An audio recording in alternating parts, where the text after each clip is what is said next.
का झांसा दिया गया, उनके हक और उनके भविष्य की बड़ी बड़ी बातें की गई। युवाओं को लगा कि शायद अब उनकी काबिलियत को सही मुकाम मिलेगा, शिक्षा और व्यवस्था में न्याय मिलेगा, लेकिन हकीकत क्या निकली? सिर्फ एक और छलावा। और अब इसी हताशा के बीच जब भरत तिवारी के एनकाउंटर जैसी घटनाएं सामने आती हैं, तो सवर्ण समाज के अंदर एक भारी आक्रोश देखने को मिलता है। आखिर क्या कर रही है मोदी सरकार? एक तरफ नीतिगत भूल भुलैये में युवाओं के भविष्य को उलझा कर रखना, और दूसरी तरफ कानून व्यवस्था के नाम पर इस तरह की तस्वीरें सामने आने लगना। क्या यही इस देश के सवर्ण समाज की नियति बन चुकी है? आज सवर्ण समाज खुद को ठगा हुआ महसूस कर रहा है, क्योंकि जिस सरकार ने उन्हें संरक्षण और निष्पक्षता की उम्मीद दी, वही सरकार अब अविश्वास और उलझाने देने वाली राजनीति कर रही है। यहाँ समझने वाली बात दोस्तों ये है कि यूजीसी की नीतियों और भरत तिवारी का मामला दोनों एक ही व्यवस्था के दो अलग अलग चेहरे हैं, जो सीधे तौर पर सवर्ण समाज को प्रभावित कर रहे हैं। एक तरफ यूजीसी के नियमों के नाम पर जो खेल खेला जा रहा है, उसने सवर्ण समाज के युवाओं के भीतर एक गहरी असुरक्षा की भावना को पैदा कर दिया। उच्च शिक्षा के संस्थानों में जहां योग्यता को ताक पर रख करके जो नीतियां बनाई जा रही हैं, उनके कारण सवर्ण युवा पहले से ही खुद को हाशिए पर ला रहा है। और दूसरी तरफ जब भरत तिवारी जैसी घटनाएं घटती हैं, तो समाज में ये संदेश जाता है कि व्यवस्था उनके प्रति कितनी कठोर और संवेदनहीन हो चुकी है।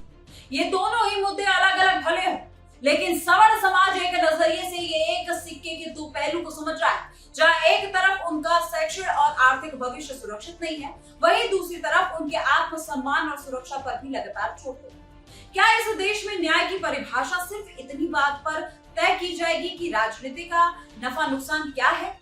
मोदी सरकार एक तरफ सबका साथ और सबके विकास की बड़ी बड़ी बातें, बड़े बड़े नारे लगाती है, लेकिन जब सवर्ण समाज के हितों की बात आती है, तो उनके हाथ में सिर्फ वादों का एक खाली कटोरा थमा दिया जाता है।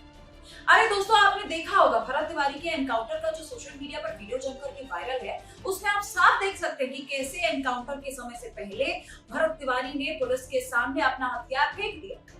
उसने सरेंडर कर दिया था, लेकिन सरेंडर करने के बाद जिस तरह से बिहार पुलिस, बिहार का प्रशासन उसके साथ पेश आया, उसको लेकर के पूरे बिहार में हलचल मच गई। बिहार ही क्या दोस्तों, पूरे देश में इसकी हलचल देखने को मिली। और ठीक ऐसा ही कुछ नजारा देखने को मिला था यूजीसी के मामले में।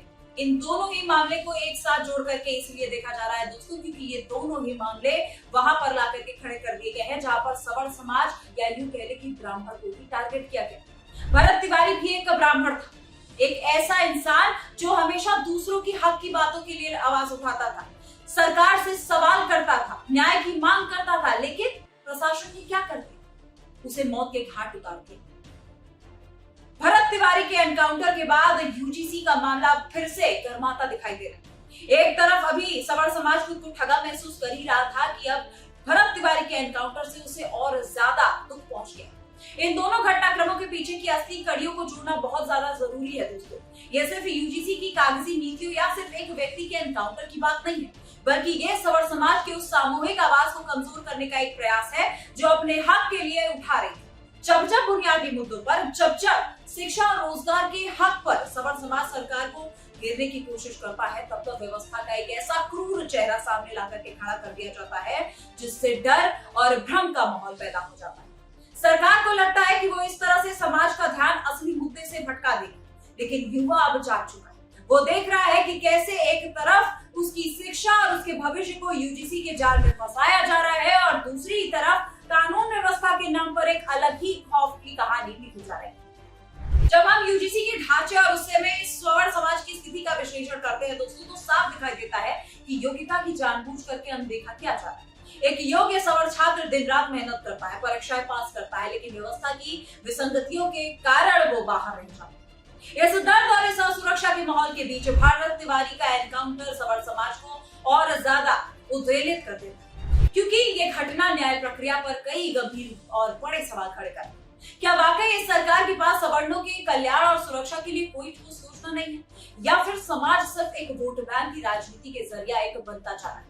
आखिरकार दोस्तों, आप भरत तिवारी के एनकाउंटर और यूजीसी के मुद्दे पर क्या कहना चाहेंगे? कमेंट सेक्शन में लिखना मत भूलिएगा। वीडियो पसंद आए तो लाइक, कमेंट, शेयर जरूर करिए। मैं हूँ गरिमा त्रिपाठी और आप देख रहे थे बरके चौक। नमस्कार।